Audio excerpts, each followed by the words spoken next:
And we are back with the fourth segment of the GSMC Basketball Podcast, brought to you by the GSMC Sports Network. I accidentally hit stop streaming. I apologize for all of that.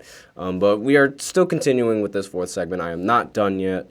And we are going to talk about the Doc Rivers coaching experience. Now, the reason why I want to talk about this is because Doc Rivers said something really interesting after losing in a blowout loss to the Utah Jazz. The Utah Jazz they came back against the Bucks in a win, and I would like to talk about that because Doc Rivers recently said, quote, "Gotta make those shots," end quote. And that was the result, and that was the reason why they lost. Essentially throwing his team under the bus is what that feels like. And I want to talk about the Doc Rivers coaching experiment and like the experience of him coaching. But before I begin, I want to say that Doc Rivers, great basketball mind, much respect to him for being able to coach the teams he has coached, and he even won a championship, so I have nothing but respect for people like that. But I simply cannot deny facts or series of events that happen under his watch, which is what I'm going to be talking about. So why am I talking about this? Again, because of that quote. He said, "Gotta make those shots," essentially throwing his team under the bus. In my personal opinion, that's what it feels like. If my coach says that, like, I would think he's throwing me under the bus. I thought this quote was funny because he's acting like his decisions and him coaching isn't a problem whatsoever. Might I remind you, the team has only won one game under his watch, and they've lost 3 of the games under his watch, one of them being a blown lead. And that's the reason why I'm going to include this segment, because of the Bucks and their current position with Doc Rivers as this coach. So, why? Why does he only have 1 win under his belt? Let's dive into this segment. So, we have to go back in time, however, to Doc Rivers' first coaching experience when he started his career with the Orlando Magic. Just in time for when T-Mac decides to sign with the Orlando Magic in free agency. They also had Grant Hill. However, he succumbed to injuries, but there was a lot of expectations from this Magic team, and there was a lot of good things being talked about this Magic team. He was talked up as being one of the best shooting guards in the league at the time, T-Mac, and Grant Hill was also been talked as being one of the best small forwards in the league at the time. Might not be the best team, but they were still a good team. Under Doc Rivers, T-Mac became an all-star and one of the league's most elite scorers. Being 6'8" and playing the shooting guard position, he became one of the first players who was what we would call oversized for his position, and one of those positionless players before he was a positionless player. Because he's 6'8", he could do everything on the offensive side of the ball, and this didn't go unnoticed by Kobe Bryant. Kobe said in a quote, "He's the hardest player I've ever had to guard," end quote. And nobody's going to doubt Kobe Bryant and his ridiculous basketball mind. Obviously, with how good T-Mac is in the regular season, you'd expect that to happen in the postseason, right? Well, now, in the first 2 years of T-Mac and Doc, in the postseason resulted in 2 first-round exits. The series went to best of 5 games at the time instead of best of 7, up until Doc's last year on the Orlando Magic, which is honestly just a little bit unlucky on his part. So if that season had happened last year, if the 2003 season had happened last year, then Doc Rivers would have made it to the second round with the Orlando Magic. Because in 2003, the Magic were up 3-1 against the Pistons. And obviously, well, not obvious if you weren't paying attention at the time, the Magic blew a 3-1 series lead to that Pistons team. This is the first of many 3-1 leads that Doc Rivers has blown. After this absolute collapse in the postseason, the Magic had enough of him and decided that he needed to go somewhere else and that he needed to be fired. So then, after his tenure with the Magic, he decides to get a job with the Boston Celtics. And now that they already had Paul Pierce on the roster, but it wasn't a championship team yet until 2007 rolled around for Doc Rivers. This is arguably the best team that Doc Rivers has ever coached. Paul Pierce, Kevin Garnett, Ray Allen, along with their very underrated point guard in Rajon Rondo. The first year that they played with each other, they won a championship. It was the first instance of a super team with a big three. It was the first instance of like a very stacked team with elite players on the offensive side of the ball and the defensive side of the ball. They beat their long-term rivals in the Lakers in the postseason, giving Pierce, Kevin Garnett, and Ray Allen their first titles, as well as Doc Rivers getting his first title. Everything seemed great for him, but if you think there's more success coming, you're absolutely wrong. The next season, they make it to the second round, but then they run into the Orlando Magic. I don't know if you remember, but the Orlando Magic used to be the team that Doc coached. And now this Magic team had DPOY Dwight Howard. This is who is the second coming of Superman. Shaq isn't going to like hearing that, but that's essentially what he was. But they were up 3-2 in that series. Despite not having Kevin Garnett, they were up 3-2 in the series. And it looked like Boston was going to have this series in the bag. But they ended up losing to the Orlando Magic. And if they lost, like, the idea was that they were up 3-2. And if they lost to the Orlando Magic at home, because the Orlando Magic played at home, then it was fine. Because then they'd go into Game 7 and they'd win in their home court. But that didn't happen. They were unlucky because Kevin Garnett was injured in this series, so it was just seen as a pass for Doc because it's not really fair when your roster's been injured. Big deal. And they run it back, beating LeBron and the Magic to make it back to the finals where they rematch their rivals, the Lakers. Once again, they went up 3-2, and it was starting to look like the only reason they didn't three-peat was because of an injury. But as you all know, we know what happens. They went and they blew the 3-2 series lead with Kobe shooting 6 of 24 and 0 for 6 from 3 in Game 7. That is horrible.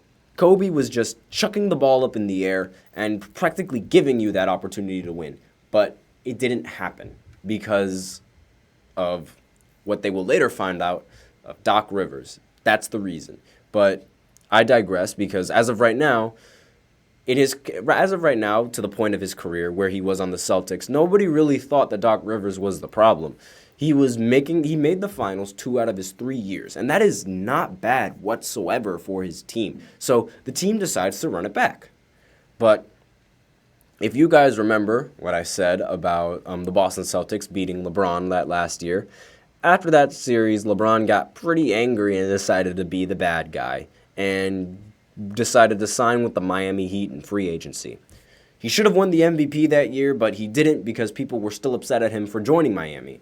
And with that big three in Miami, the Celtics stood absolutely no chance in the series, losing in 5 games. LeBron was on an absolute mission to get to get to the finals, to get his ring, and they had no chance against LeBron. And for the rest of LeBron's career in the Eastern Conference, he would turn the Celtics into his child, and he would kick them out of the playoffs every single year whenever he wanted to.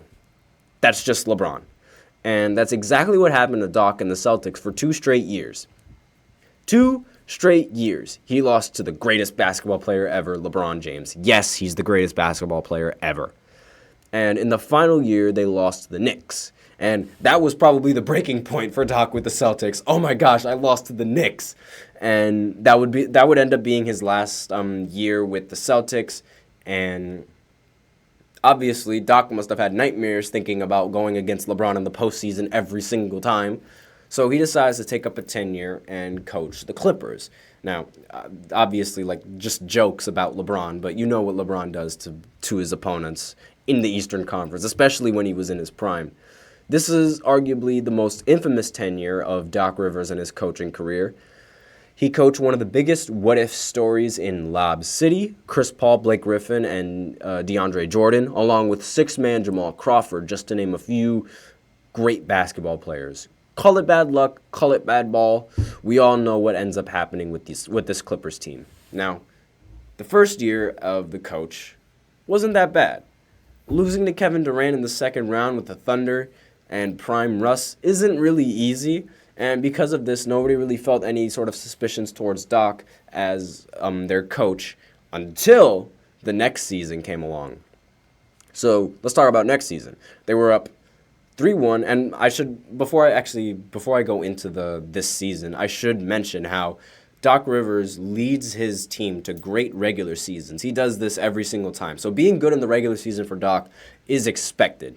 But I'm focusing more on the playoffs here. So in these playoffs, again, they had a great regular season. They were up 3-1. This was the second time that Doc held a 3-1 series lead, and he didn't end up getting the last laugh. In Game 6, the score was 102-94.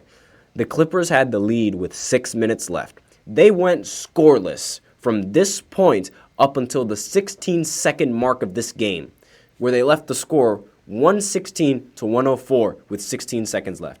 That is absolutely horrible ball from the Clippers. That is a complete collapse, and the Clippers never were able to recover from this, losing the series. This is the second time that Doc Rivers has blown a 3-1 lead, and the first loss that made me question whether or not Doc Rivers was actually a good head coach. The Clippers weren't supposed to have a 3-1 series lead to begin with, however, so nobody really thought much of it. I mean, he has a title, but other than that, he's done nothing but disappoint so far. That's another missed opportunity for Doc Rivers.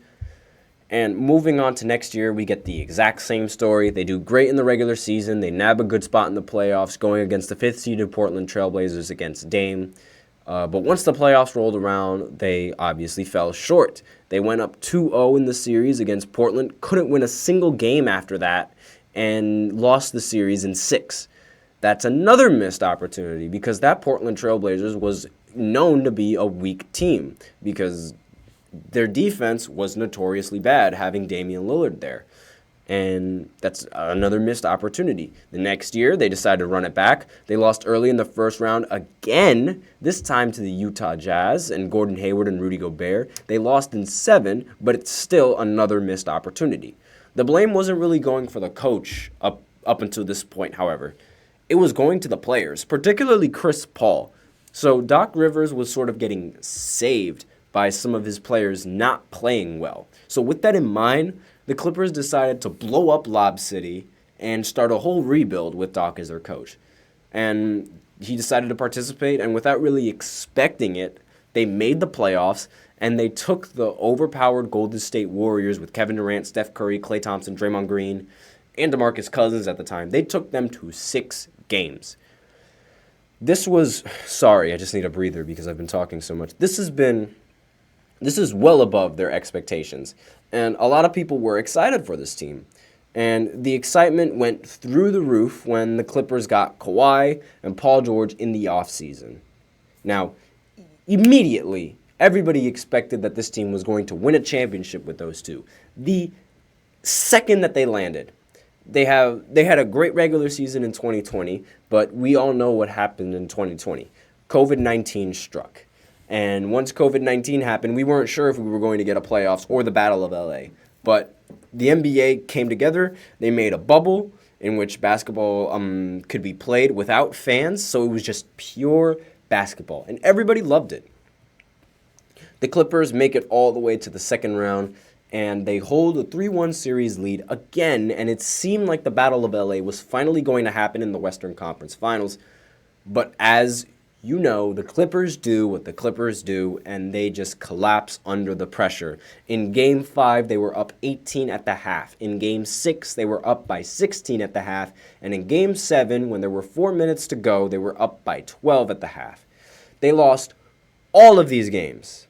It's not like they weren't supposed to have the series lead like the last time. They were the favorites to win it all. And after the loss, the Clippers had enough of Doc Rivers, as this was the second 3-1 lead that the team has blown under his watch, and the third 3-1 lead that Doc Rivers has ever blown in his entire career, and fired him. This was when the media started to notice the pattern with Doc, and in the postseason, every single time his team chokes when the lights shine the brightest. This was when people started to notice that. However, the excuse for the Clippers was that they played in the bubble, so Doc wasn't even getting that much blame for it. It was just the fact that they were playing in the bubble and there was no fans, but everyone was playing under that exact same stipulation, so it was just excuses piling on and excuses for Doc. Not to mention, to make matters worse, Tyronn Lue comes in as head coach for the Clippers next season, and then takes the Clippers to the Western Conference Finals for the first time without Kawhi being healthy. So that is further adding to Doc Rivers' humiliation and failure as the head coach for the Clippers. And looking for a new job, he decides to take up the coaching spot in Philly to coach Embiid and Ben Simmons. You guys know how much I love Ben Simmons. So Embiid has some of his best seasons under Doc Rivers, at least in the regular season. In the first year that Doc was being head coach for the Sixers, they took the 1 seed in the Eastern Conference.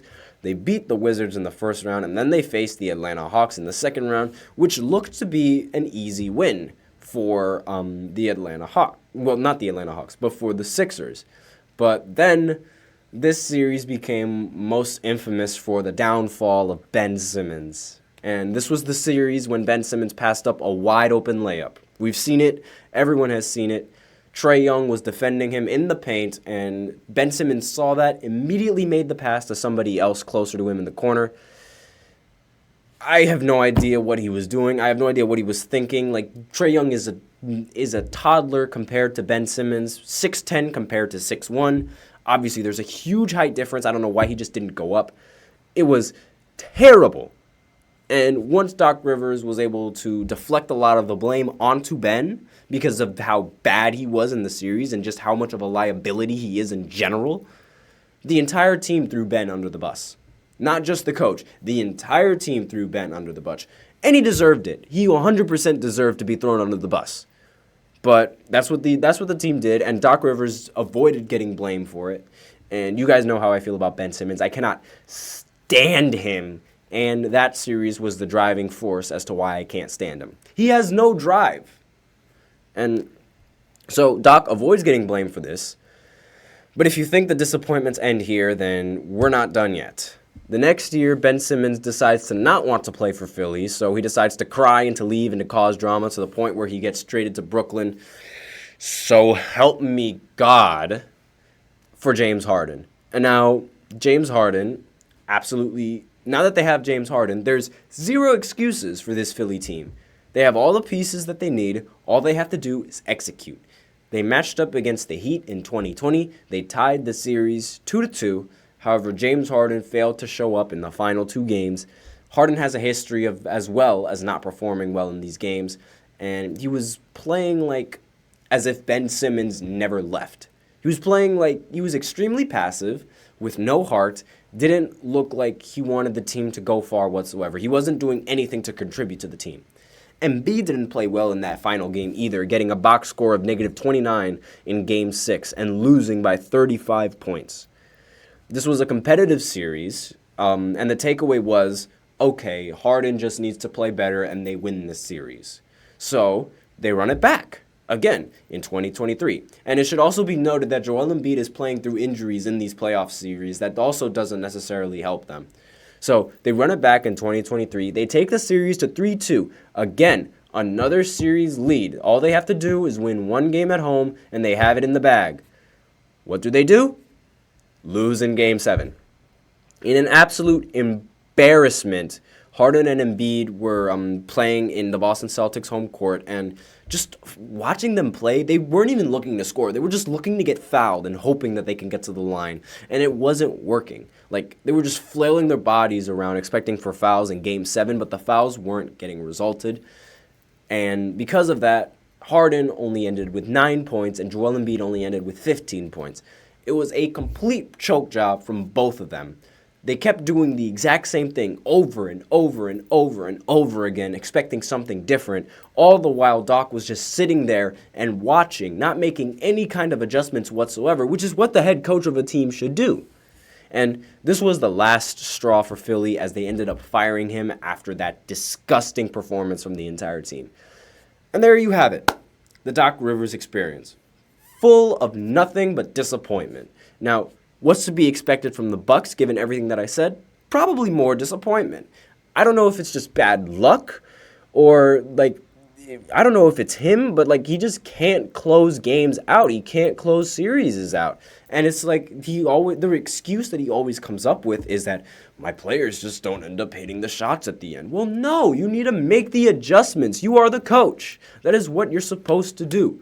Now that he is the coach of the Bucks, no surprise, they aren't doing anything in the regular season. So imagine what's going to happen in the playoffs. Again, I mentioned earlier, 1-3 with Doc Rivers. That is really bad, given how with Adrian Griffin, a coach that they didn't like, they were doing much better with him. It's unbelievable. And the audacity that he has to come at his players for gotta make those shots. Well, why don't you just adjust to them not making shots to boost their confidence? That's what a good coach does. If they aren't making them, it's your job to make the adjustments and to help them win. You can't just stick to a game plan if it's not working. That is the definition of insanity. But I digress. He doesn't know how to call timeouts. He doesn't know how to run plays. And all he does is pray to God that his players can hit his shots. If you can't adjust to when your team doesn't play like how they usually play, you shouldn't be a coach.